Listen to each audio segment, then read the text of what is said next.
Learn how to DIY your own furniture in this step-by-step tutorial. This is a solid wood pine bedroom set I picked up on Facebook Marketplace for free. As you can see, it has a lot of wear and tear, but it's structurally in good shape. It's definitely dated, so I plan to update the handles, fill in the groove along the top, and change the shape of the base.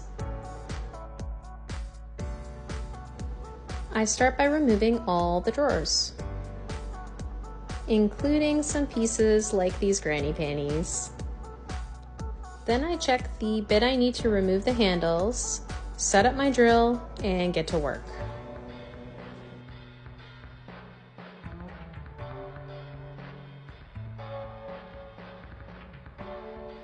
There were a lot of handles to remove, 21 to be exact.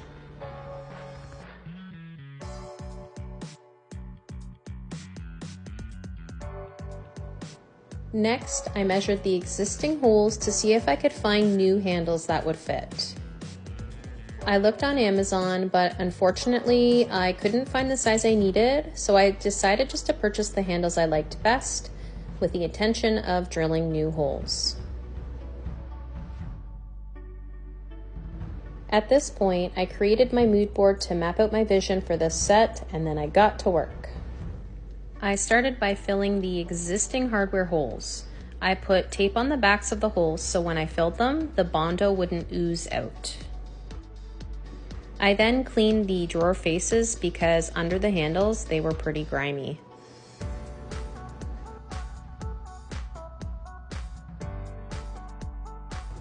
My kiddos came out to say hello before I went in to mix my Bondo.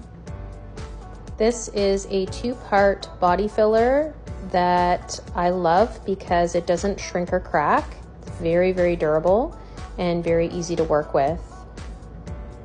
I find it best to mix it in small batches because it dries so quickly. The instructions are right on the back, but basically you take the gray base here in about a golf ball size amount, and then you use the hardening cream about 1 inch on your stick, and you mix it all together until it's blended, and then you can apply it. I use both a popsicle stick and a small piece of dowel to apply the Bondo. I use the dowel to really get it into the hole to fill the hole. And remember, we have the backing on so that it doesn't ooze out the back. And then I use the popsicle stick just to cover over top so that it makes it smooth. I also use the Bondo to fill in the groove along the top. I guess it was a decorative groove, but the reason I wanted to remove this was to make the piece look a little more sleek, and because I find these grooves collect a lot of dirt and grime, and I just wanted to avoid that altogether. Next, I'm going to change this base to just give it a more modern shape versus this wavy look at the bottom. So I'm just using a ruler, measuring it out, just creating the shape that I think would look best and kind of winging it as I go, just to see like how far I can measure out to, what kind of angle I can do. And as long as I copy the pattern on all the other pieces, I think it'll look perfect. I use masking tape to trace the lines that I drew for a few reasons. First of all, when I use my jigsaw to cut the base, it ensures that I keep my line straight. It also makes sure that there's no splintering of wood. It just keeps everything intact so that when you pull it off, it's a nice clean cut. Here's my jigsaw. I'm just going to pick a blade for it, and I'm going to use a clean blade for such fine detail cutting. It's very easy to install. And then I just plug it in, make sure I have my safety glasses on and ear protection, and I get to work. Bye-bye, ugly base. So much better, right? I do the same on all the other pieces of furniture and get to work on cutting those as well.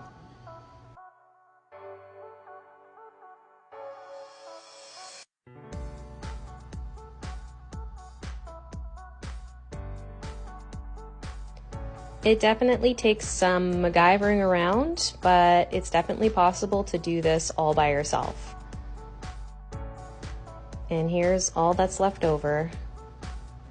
I grabbed some 80 grit sandpaper and I get to work on smoothing out the bottoms of what I just cut. I leave the tape on as a guide, and once that's done, I'll pull the tape off and be ready to go.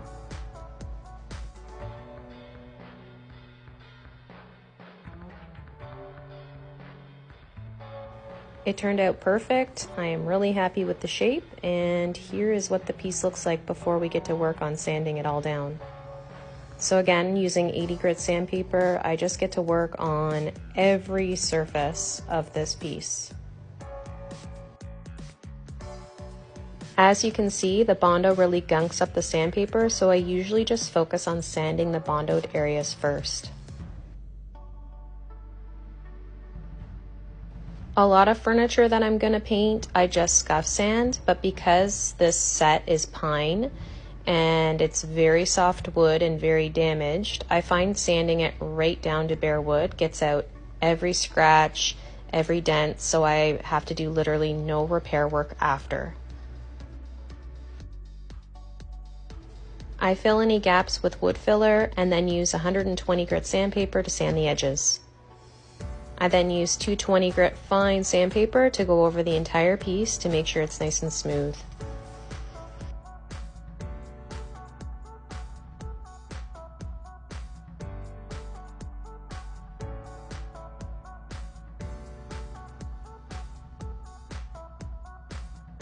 Before I begin paint, I blow out the garage, let the dust settle, blow it out again, let the dust settle, and usually one more time just for good measure. I'm using Fusion Mineral Paint in the color Raw Silk to paint the base color for these pieces. This is one of my favorite brands of furniture paint because it's actually made and meant for furniture. The color selection is amazing, and the best part, in my opinion, is that it is made in Canada, and I like to support local. I'm using a regular 10mm mini roller to roll on the first and second coat.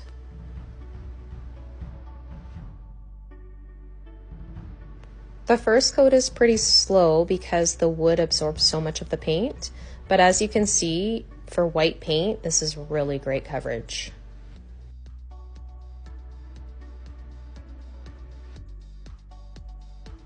Before I do second coat, I drill my hardware holes. I'm using this drawer jig that you can get at any local hardware store, and this saves so much time and energy. You can easily and accurately measure everything out first, use these drill bits that come with the piece, and get the exact same results every single time, which was incredibly important, especially on something where I'm doing as many drawers as I'm doing on this project.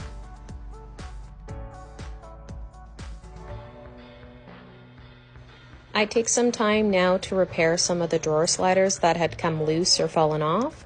So I use some wood glue and use the existing staples and just hammer them back in.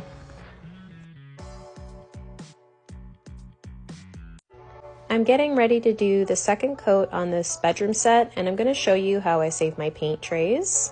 I use 2 layers of tin foil, and then that way when I'm done painting I can just throw the tin foil in the garbage and save my paint tray. I'm using a small detail brush to get into any nooks and crannies that my roller can't reach into. For the most part though, the roller is amazing because of the rounded end. You can get pretty much every crevice with it, and I love using a roller versus a brush because it's quicker and it also makes a smoother finish. There's no brush strokes. Now I'm taping off certain portions of the dresser because when I apply the gel stain, I want it to go in different directions. So I'm taping off areas where I'm going to do it vertical, and then I'll go back and tape off the areas that I want to do horizontal. I'm keeping in flow with the direction that real wood grain would go.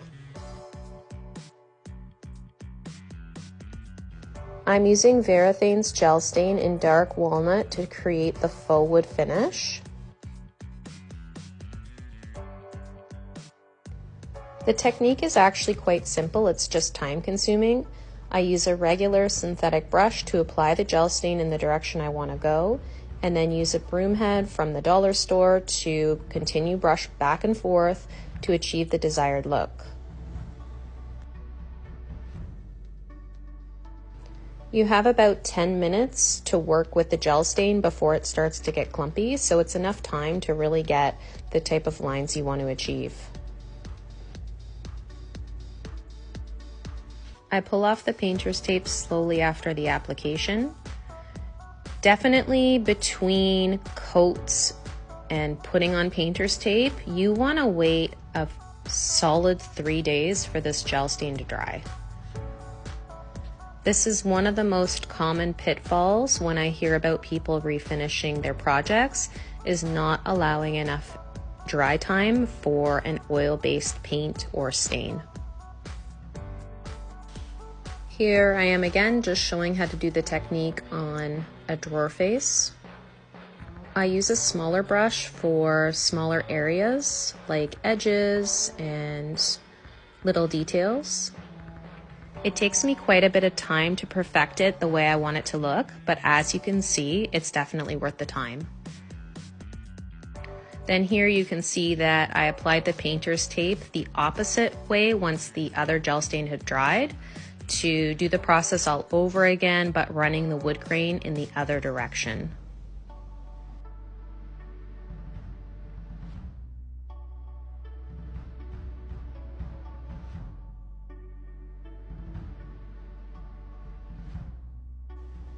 I do each side in sections, just doing small sections at a time, using my small brush to achieve the faux wood finish.